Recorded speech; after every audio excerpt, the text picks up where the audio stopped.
GAIL pipe line ജനുവരി 5 നാടിന് സമർപ്പിക്കുന്നു. സാധ്യമാകില്ല എന്ന് എഴുതിത്തള്ളിയ പദ്ധതിയാണ് പിണറായി വിജയൻ സർക്കാർ യാഥാർത്ഥ്യമാക്കുന്നത്. എറണാകുളം പുതുവൈപ്പിനിലെ ടെർമിനലിൽ നിന്ന് തൃശൂർ, പാലക്കാട്, മലപ്പുറം, കോഴിക്കോട്, കണ്ണൂർ, കാസർഗോഡ് ജില്ലകൾ വഴിയാണ് പൈപ്പ് ലൈൻ കർണാടകത്തിലെ മംഗളൂരുവിൽ എത്തുന്നത്. ആകെ 510 കിലോമീറ്റർ കേരളത്തിലൂടെ കടന്നുപോകുന്നു.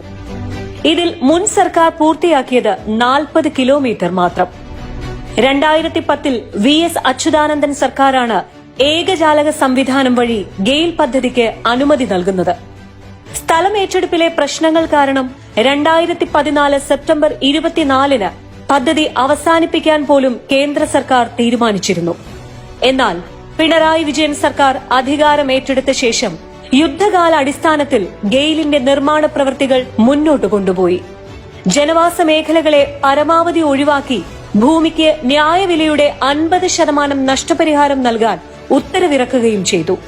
പദ്ധതി പ്രകാരം പൈപ്പിട്ട് മൂടിക്കഴിഞ്ഞാൽ ഭൂമി തിരികെ കർഷകന് ലഭിക്കും. സാധാരണ പോലെ അവർക്ക് കൃഷി ചെയ്യാം.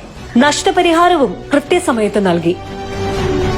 പൈപ്പ് ലൈൻ വഴി പാചകവാതകം വീടുകളിൽ എത്തിക്കുന്നതാണ് 3620 കോടി രൂപ ചെലവുള്ള സിറ്റി ഗ്യാസ് പദ്ധതി. കൊച്ചി നഗരത്തിനു പുറമെ വടക്കൻ ജില്ലകളിലും സിറ്റി ഗ്യാസ് പദ്ധതി വ്യാപിപ്പിക്കുന്നതോടെ കുറഞ്ഞ ചിലവിൽ തടസ്സമില്ലാതെ വീടുകളിൽ പാചക ഗ്യാസ് കണക്ഷനുകൾ നൽകാനാകും. നിറമോ മണമോ വിഷാംശമോ രാസപ്രവർത്തന ശക്തിയോ ഇല്ലാത്ത ദ്രാവകമാണ് LNG. പെട്രോളിയം ഗ്യാസ് സിലിണ്ടറിനേക്കാൾ പല മടങ്ങ് സുരക്ഷിതമാണ് പ്രകൃതിവാതകം ഉപയോഗിക്കുന്ന സിറ്റി ഗ്യാസ് പദ്ധതി. വീട്ടിൽ ഉപയോഗിക്കുന്ന LPGയേക്കാൾ ഭാരം കുറവായതിനാൽ ചോർച്ച ഉണ്ടായാലും നിലത്ത് തളം കെട്ടി നിൽക്കാതെ അന്തരീക്ഷത്തിലേക്ക് എളുപ്പം അലിഞ്ഞു ചേരുകയും അപകട സാധ്യത കുറയുകയും ചെയ്യും. പ്രകൃതിവാതകം മൂലം മണ്ണിന് ഒരു നാശവും സംഭവിക്കില്ല.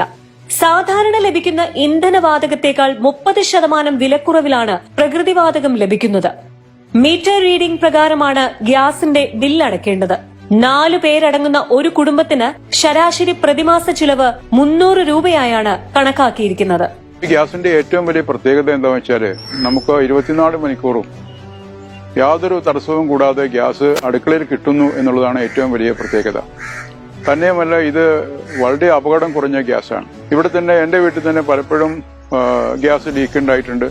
പക്ഷേ ഒരു അപകടവും ഉണ്ടാവാതെ ആ ഗ്യാസ് എത്രയും പെട്ടെന്ന് തന്നെ ലീക്കായിട്ട് പോയിട്ടുണ്ടാവും. പിന്നെ ഒന്ന്, ഇതിന്റെ ലാഭം. നമ്മൾ സാധാരണ LPG ഗ്യാസ് ഉപയോഗിക്കുന്നതിനേക്കാളും ലാഭകരമാണ് ഈ നാച്ചുറൽ ഗ്യാസിന്റെ ഉപയോഗം. വാഹനങ്ങൾക്ക് CNG ലഭിക്കുന്നതോടെ ഇന്ധന ചെലവ് 20% കുറയും. 53 രൂപയുടെ വാതകം ഉപയോഗിച്ചാൽ വാഹനങ്ങൾക്ക് 50 കിലോമീറ്ററോളം സഞ്ചരിക്കാം. ഓട്ടോ ടാക്സി മേഖലയിലുള്ളവർക്ക് പ്രകൃതിവാതകം ഉപയോഗിച്ച് ലാഭകരമായി വാഹനം ഓടിക്കാം. മുമ്പ് ഡീസൽ വണ്ടിയായിരുന്നു. CNG എന്താണ്, ഒരു ദിവസം അടിച്ചാൽ പിന്നെ ദിവസം അടിക്കണ്ട. CNG വന്നിട്ട് ഒരുപാട് ആൾക്കാർക്ക് ഗുണമുണ്ട്. ആദ്യം പെട്രോൾ അടിച്ചിട്ട് നമ്മളെ ഊപ്പാട് പെട്ടു. ഇപ്പോൾ CNG ആയപ്പോ നമുക്ക് മെച്ചമാണ്. CNG വളരെയധികം ലാഭകരമാണ്. നമുക്ക് ഏകദേശം ഒരു ഫുൾ ടാങ്ക് അടിച്ചു കഴിഞ്ഞാല് 140 കിലോമീറ്റർ വരെ ഒറ്റ സ്ട്രെച്ചിൽ ഓടിക്കാം. സിറ്റിയിലാണെങ്കിൽ ഏകദേശം 90 കിലോമീറ്റർ വരെയും കിട്ടും. മലിനീകരണം സൃഷ്ടിക്കുന്ന ഇന്ധനങ്ങളിൽ നിന്നുള്ള മോചനമാണ് പ്രകൃതി സൗഹൃദ ഇന്ധനമായ LNGയുടെ വ്യാപനത്തിലൂടെ സാധ്യമാവുക. ഇന്ധനക്ഷമത ഇരട്ടിയോളം വർദ്ധിക്കും. പദ്ധതി മുഴുവൻ ശേഷിയിൽ പ്രവർത്തിക്കാൻ തുടങ്ങുന്നതോടെ 500 മുതൽ 720 കോടി വരെ സംസ്ഥാനത്തിന് നികുതി വരുമാനം ലഭിക്കും. സംസ്ഥാനത്തിന്റെ വ്യാവസായിക വളർച്ചയ്ക്കും സാമ്പത്തിക മുന്നേറ്റത്തിനും വഴിയൊരുക്കുകയാണ് ഗെയിൽ വാതക പൈപ്പ് ലൈൻ പദ്ധതി. ഒരു പതിറ്റാണ്ട് കാലത്തോളം ഇഴഞ്ഞു നീങ്ങി ഒടുവിൽ ഉപേക്ഷിക്കപ്പെട്ട ഈ പദ്ധതി യാഥാർത്ഥ്യമാകുമ്പോൾ നാട് കടപ്പെട്ടിരിക്കുന്നത് മുഖ്യമന്ത്രി പിണറായി വിജയന്റെ വികസന കാഴ്ചപ്പാടിനോടും ഇച്ഛാശക്തിയോടുമാണ്.